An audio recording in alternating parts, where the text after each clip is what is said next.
할렐루야. 하나님의 크신 은혜와 평강이 모든 성도들에게 함께 하시기를 축원합니다. 오늘 7월 28일 주일입니다. 오늘은 예레미야 39장 1절에서 18절의 말씀으로 파멸과 구원이라는 제목으로 하나님의 말씀을 나누고자 합니다. 결국 하나님의 말씀대로 예루살렘이 함락되는 장면이 오늘 성경에 기록되어 있습니다. 1절에 보면 유다의 시드기야 왕의 제9년 열흘째에 이렇게 시작합니다. 주전 588년이죠. 바로 유다 왕 시드기야 왕 그때에 바벨론이 예루살렘을 에워쌉니다. 느부갓네살 왕과 그의 군대들이 완전히 포위한 것이죠. 그리고 2절에 보면 18개월 만에 1년 6개월 만에 성이 함락됩니다. 드디어 마침내 예루살렘이 함락된 것입니다. 하나님의 끝없는 경고의 말씀에도 불구하고 불순종했을 때 그들이 결국 큰 비극을 맞이하게 됩니다. 4절 말씀부터 쭉 보게 되면 유다의 시드기야 왕과 모든 군사들이 어떻게 되었는지 기록하고 있는데요. 도망가게 되고 결국은 갈대아인의 군대에 사로잡히게 됩니다. 또 왕에게 끌려가서 신문을 받고 또 시드기야 왕의 아들들은 죽게 되고요. 시드기야는 정말 비참한 말로를 맞이하게 됩니다. 오늘 말씀을 보면서 우리는 큰 교훈을 삼아야 할 줄 믿습니다. 하나님은 끝없이 우리를 사랑하시고 우리에게 회개의 기회를 주십니다. 그럼에도 불구하고 완악한 마음으로 하나님의 경고를 귀담아 듣지 않고 끝까지 불순종을 감행한다면 하나님의 심판을 결코 피할 수 없다는 것, 그리고 하나님의 심판은 엄중한 심판이고 무서운 심판이라는 것을 오늘 우리는 꼭 깨달아야 할 줄 믿습니다. 오늘 바로 유다 왕 시드기야의 말로를 우리가 기억해야겠습니다. 하나님의 심판 피할 수 없음을 기억하고 우리는 회개하고 하나님 말씀에 온전히 순종하는 삶을 살아야 할 줄 믿습니다. 오늘 8절 말씀부터 쭉 보게 되면 이제 포로된 자들과 남은 자들에 대한 이야기가 있습니다. 바벨론으로 포로 끌려가는 자들이 있고요. 그리고 남은 자들이 있었습니다. 10절에 보면 아무 소유가 없는 빈민들, 그들은 유다 땅을 받게 됩니다. 그날의 포도원과 밭을 그들에게 주었다, 이렇게 기록하고 있습니다.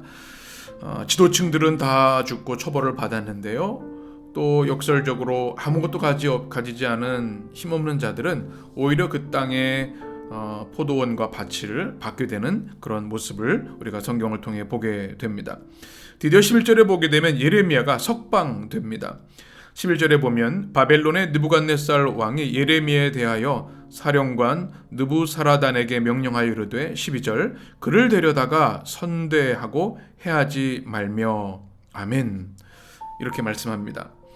그렇게 핍박을 받았던 예레미야, 시드기야 왕으로부터 고통받았던 그가 이제 드디어 하나님의 위로와 소망을 받게 되죠. 석방되는 것이죠. 이방의 왕이었지만 느부갓네살 왕은 예레미야를 특별히 부탁을 합니다. 사령관에게 그를 데려다가 선대해라, 잘 해주어라, 선을 베풀어라, 결코 해하지 말라, 이렇게 명령을 하게 되어서 예레미야는 석방이 되고 드디어 자유하게 됩니다. 참 오늘 대비되는 말씀을 우리가 보게 됩니다. 시드기야 왕의 비참한 죽음, 또 그러나 하나님의 종 예레미야, 정말 말할 수 없는 고난과 핍박을 받았지만 결국 하나님의 은혜로 해방되고 자유케 되는 모습을 보게 됩니다. 하나님의 말씀에 순종하는 것에 따라서 또 불순종하는 것에 따라서 얼마나 극명한 차이가 나는지를 오늘 말씀을 통해서 우리는 보게 됩니다. 어떻게 해야 될까요? 우리는 때로 세상에 핍박을 받고 세상에 어려움을 당한다 할지라도 끝까지 오직 하나님의 말씀에 귀 기울이고 그 말씀에 순종하는 삶을 살아야 할 줄 믿습니다. 그렇게 하면 하나님께서 예레미야를 주님께서 보호하시고 지켜주신 것처럼 또 자유케 하신 것처럼 우리에게도 동일한 은혜를 주실 줄 믿습니다. 오늘 성경에 보게 되면 예레미야 외에 또 한 사람이 하나님의 구원의 약속을 받습니다. 15절 말씀입니다. 예레미야가 감옥들에 갇혔을 때에 여호와의 말씀이 그에게 임하니라 이르시되 16절 너는 가서 구스인 에벤멜렉에게 말하기를 만군의 여호와 이스라엘 하나님의 말씀에 내가 이 성에 재난을 내리고 복을 내리지 아니하리라 한 나의 말이 그날에 내 눈앞에 이루리라. 17절 여호와의 말씀이니라. 내가 그날에 너를 구원하리니 내가 두려워하는 사람들의 손에 넘겨지지 아니하리라. 아멘. 참 놀라운 은혜의 말씀입니다. 하나님께서 예레미야에게 말씀으로 임하셔서 구스 사람 에벤멜렉에 대한 말씀을 주셨습니다. 이 성을 재난을 내릴 것이지만 하나님께서 그날에 바로 에벤멜렉을 구원하시겠다. 18절에 보게 되면 내가 반드시 너를 구원할 것인즉 이라고 말씀합니다. 그리고 내가 칼에 죽지 아니하고 내가 노략물같이 내 목숨을 얻을 것이니 이는 내가 나를 믿었음이라. 여호와의 말씀이니라 하시더라. 아멘. 이방인이었지만 바로 에벤멜렉은 하나님께서 구원하시겠다고 하는 놀라운 구원의 약속을 받습니다. 결코 죽지 않을 것이고 내가 너를 구원할 것이다. 왜 그렇습니까? 그 이유를 하나님께서는 내가 나를 믿었습니다. 믿음이 중요한 것입니다. 참 이것은 또 유다 백성, 유다의 왕이던 시드기야와 대조되는 말씀이죠.